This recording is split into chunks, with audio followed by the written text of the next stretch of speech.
Hello everyone, आप सबका बहुत बहुत स्वागत है 17 नवंबर की प्री मार्केट रिपोर्ट के अंदर। सबसे पहले निफ्टी का हालचाल देखेंगे, बैंक निफ्टी के बारे में समझेंगे, मेरी पोजीशन कुछ है उसके बारे में डिस्कशन करेंगे। उसके बाद देखेंगे एफआईआईडीआई ने क्या बाय सेल किया हुआ है, उनकी इंडेक्स में जो पोजीशंस क्या है, सेक्टोरल आउटकम समझेंगे, वर्ल्ड मार्केट का एनालिसिस करेंगे। कुछ इंपॉर्टेंट न्यूज है आज के लिए, उसको डिस्कस करना होगा। आज की पूरी इवेंट देखेंगे, गिफ्ट निफ्टी और एसजीएक्स निफ्टी ऑयल सबको ट्रैक करेंगे और फाइनली टेक्निकल एनालिसिस के साथ पूरे वीडियो को खत्म करेंगे। चलो ज्यादा बातें ना करते हुए स्टार्ट करते हैं। सबसे पहले देखो निफ्टी हमारे पास फ्लैट खुला था, एक शार्प डाउन मूव दिया, फिर पूरे दिन बाय बाय बाय दे धनाधन बाइंग हुआ। डीआईआई ने बाई किया, एफआईआई ने भी बाई किया, लेकिन जाते जाते जो आधे घंटे में फॉल आया था एक्सट्रीम लेवल पे था। ये दो तीन कैंडल इतनी खराब बनी कि जितने उन्हें भी कॉल होल्ड करके रखा था सबको नेगेटिव में कन्वर्ट करके रख दिया। बैंक निफ्टी उससे भी खराब। डीआईआई ने पहले बाय किया, फिर थोड़ी देर साइड वाइज एफआई ने आके और बाय किया, लेकिन 2:30 बजे के बाद पूरे मार्केट को गिरा दिया। अब इसके रीजन भी देखेंगे। मेरी पोजीशंस यहाँ पे देखो, अच्छा खासा प्रॉफिट चल रहा था मेरा 30,000 प्लस पे। जैसे ही अप मूव आया 800 बाद वाला, सीधा 23,000 तक पहुंच चुका। मतलब वो प्रॉपर हेज थी मेरी पोजीशन, लेकिन फिर भी देखो जबरदस्त लॉस हुआ। ये 13 रुपये का कॉल 90 तक पहुंच गया था। एनीवे डीआईआई ने बाई किया, एफआई ने भी बाई किया, और एफआई के वॉल्यूम है वो बहुत अच्छे खासे आ रहे हैं। देखो नेक्स्ट समझो, अब पोजीशन कैसी बनी हुई है। रिटेलर्स पूरा ही बुलिश हो चुका है।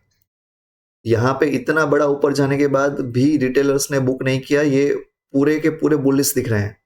खास करके क्या जो फॉल आया था ना लास्ट में, उस टाइम पे रिटेलर्स ने और बुलिश पोजीशन बनाई होगी। एफआईआई हालांकि अभी भी नेगेटिव चल रहे हैं और प्रो भी हमारे पास मिक्स्ड है। सेक्टर वाइज देखो तो 32 स्टॉक अप थे, जबकि 18 डाउन थे। ऑटो, आईटी, हेल्थ केयर सब जगह पे बाइंग थी, जबकि बैंक और एफएमसीजी गिरे हुए थे।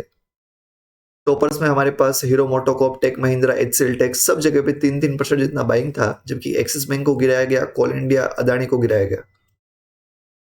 ओवरऑल देखे तो हमारे पास मिक्स था डेटा है। 1300 स्टॉक अप हुए थे, जबकि 1100 डिक्लाइन थे। अपर सर्किट लेकिन बहुत अच्छी खासी लगी हुई, 118 पे अपर सर्किट है और 181 स्टॉक है वो 52 वीक हाई पे चल रहे हैं। ऑस्ट्रेलियन मार्केट अभी नेगेटिव है, चाइना भी नेगेटिव है, हांगकांग जबरदस्त नेगेटिव है। तो पूरा एशिया फिलहाल नेगेटिव मान सकते हो आप।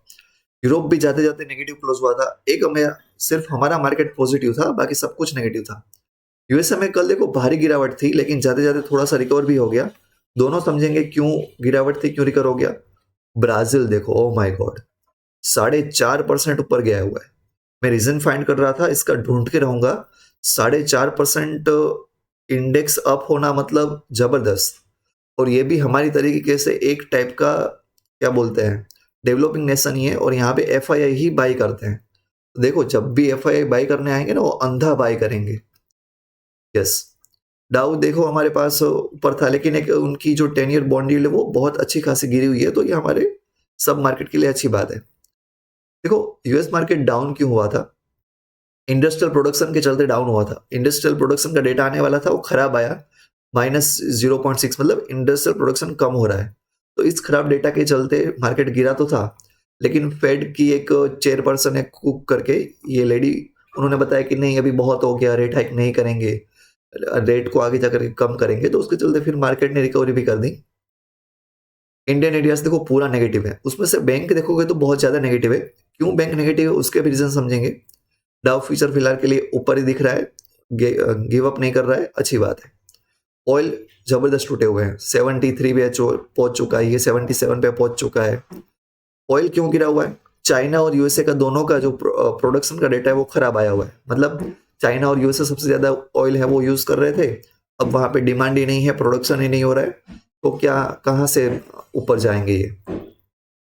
तो ये रहा यूएस और चाइनीज का इकोनॉमिक कंसर्न है, उसके चलते ऑयल गिरा हुआ है। गिफ्ट निफ्टी 800 प्लस पे दिखा रहा है अभी, देखते हैं क्या होता है, फ्लैट ओपन होने का चांस है। यस, एक बहुत बड़ी नेगेटिव खबर, आरबीआई ने हमारा मार्केट खत्म होने के बाद बता दिया कि अभी जो लोन देते हैं, पर्सनल लोन हो गया, क्रेडिट कार्ड हो गया, वहां पे 25% मार्जिन और रखना पड़ेगा। मतलब पहले क्या था अगर कोई बैंक 100 रुपए का लोन देता है तो वो 100 रुपए अपने पास डिपॉजिट रखते थे, और एनबीएफसी कंपनी 100 रुपए का लोन देता है तो 125 अपने पास रखना पड़ता था। अभी इसी को 25% बढ़ा दिया गया है, मतलब अब बैंक को 125 रुपए रखना पड़ेगा 100 रुपए के लोन के सामने, और एनबीएफसी को 150 रुपया रखना पड़ेगा 100 रुपए के लोन के सामने। तो ये सारे के सारे बैंक के लिए नेगेटिव न्यूज़ है।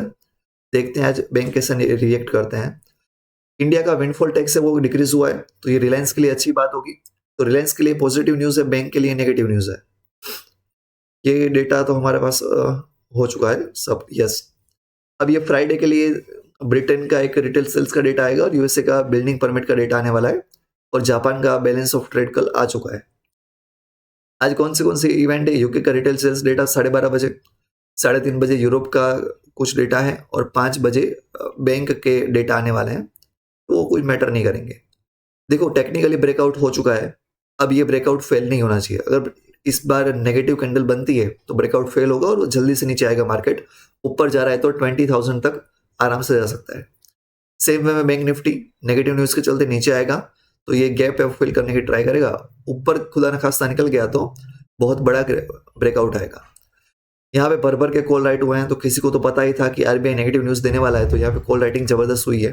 देखो जहाँ पे बड़े बड़े कैंडल बने हुए हैं, कहीं पे प्रॉफिट बुकिंग नहीं हुई है, सिर्फ और सिर्फ कॉल राइटिंग हुई है।